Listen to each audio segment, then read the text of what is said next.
이신칭의 예수님을 믿음으로 의롭다 인정받아 구원받는다. 2007년 이창동 감독이 만들고 전도연 송강호가 출연한 밀양이라는 영화를 잠깐 소개하자면 남편을 잃고 고향으로 내려와 피아노 학원을 운영하는 시내는 어느 날 하나밖에 없는 아들을 유괴당하는데 며칠 후 아이는 싸늘한 죽음이 되어 돌아온다. 극심한 고통 속에 몸부림치던 시내는 신을 찾게 되고 교회에서 마음의 안정을 찾게 된다. 성경에서의 가르침을 실천하기 위해 시내는 자신의 아들을 죽인 살인자를 용서하기 위해 교도소에 찾아가 당신을 용서하겠다는 말을 하지만 범인은 자신도 지금은 예수를 믿어 구원받았다고 말한다. 자신의 하나밖에 없는 아들을 죽여놓고 뻔뻔하게 이미 용서와 구원을 받았다는 말을 늘어놓는 살인자에게 시내는 큰 충격을 받게 된다. 살인자가 자신이 구원받았다고 말했던 근거는 이신칭의, 즉 예수를 믿으면 의롭다 인정받아 구원받는다는 것이다. 그렇다면 정말 예수님을 믿는다고 말하면 구원받을까? 사도행전 16장 31절 주 예수를 믿으라. 그리하면 너와 내 집이 구원을 얻으리라.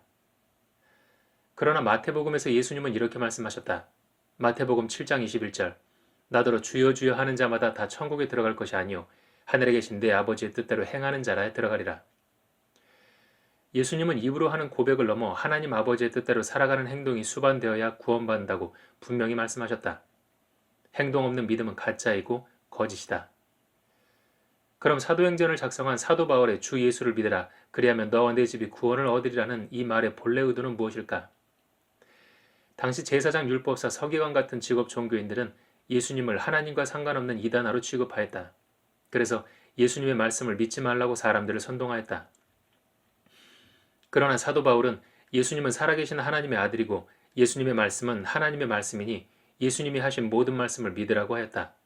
이것이 바로 주 예수를 믿으라. 그리하면 너와 내 집이 구원을 얻으리라는 참 의미인 것이다. 단지 예수라는 역사적 존재를 믿는 것으로 끝나는 게 아니라 예수님이 하신 모든 가르침과 명령대로 살아가는 행동이 수반될 때 비로소 믿는 자로 인정받는다는 것이다. 예수님의 가르침대로 살지 않고 명령대로 행하지 않으면 믿는 자가 아니다. 이런 구체적 설명 없이 교회가 단지 이신칭이 예수 믿으면 구원받는다 라고 퉁쳐버리니 이른바 셀프 구원이 횡행하는 것이다. 셀프 구원이란 구원의 여부를 인간 자신이 정하는 것이다. 어린아이를 죽인 살인자도 설교 몇 번 듣더니 자신도 구원받았다고 주장한다. 그러나 구원은 오직 하나님만이 결정한다. 그럼 교회는 왜 사람들에게 이신칭의에 대한 구체적 설명을 하지 않을까? 그것은 사람들의 교회에 대한 진입장벽을 낮추고 마음 편히 교회 나오게 해야 하기 때문이다. 직업 종교인들에게는 사람들이 하나님의 뜻대로 살고 있느냐보다 매주 교회에 나오는 것이 무엇보다 중요하기 때문이다. 이신칭의의 개념이 사람들에게 널리 알려진 계기는 카톨릭의 종교개혁이다. 당시 카톨릭은 심각하게 부패하고 타락하였는데 구원을 돈으로 살 수 있다는 거짓말로 면죄부라는 증서를 팔았고 교황, 신부, 사제들은 마치 경쟁하듯 범죄를 저질렀음에도 부끄러워하지 않았다. 심지어는 구원의 여부가 교회와 교황에게 주어진다는 성경 어디에도 없는 거짓말로 하나님을 기만하고 사람들을 속였다. 이런 환경에서 마틴 루터는 구원이란 오직 예수님을 믿음으로 받는 것이지 교회나 교황은 구원에 아무런 권한이 없다고 이신칭의를 주장한 것이다. 이렇듯 타락한 직업 종교인은 사람을 죽이는 독사와도 같다. 그래서 예수님은 타락한 직업 종교인들에게 독사의 자식들, 회칠한 무덤이라 일갈하셨다. 직업 종교인들이 하나님의 백성을 어떻게 약탈하는지 예수님은 마가복음 12장 종과 포도농장의 비유를 통해 잘 설명해 놓았으니 모든 사람들이 꼭 읽어보아야 할 것이다. 현재 대한민국의 카톨릭도 마틴 루터가 활동하던 시기만큼의 타락한 모습을 볼 수 있다. 얼마 전 카톨릭의 신부들은 윤석열 대통령이 타고 있는 비행기가 추락하길 바란다며 기도하고 그림까지 그려 공개했다. 카톨릭이 신부라면 하나님의 뜻을 사람들에게 가르치는 자들이다. 하나님의 뜻이란 무엇인가? 마태복음 22장 36, 39절 선생님이여 율법 중에 어느 계명이 크니이까? 예수께서 이르시되 내 마음을 다하고 목숨을 다하고 뜻을 다하여 주 너의 하나님을 사랑하라 하셨으니 이것이 크고 첫째 되는 계명이요 둘째도 그와 같으니 내 이웃을 내 자신과 같이 사랑하라 하셨으니 하나님의 인간에 대한 두 번째 명령이 사람들을 사랑하라는 것이다.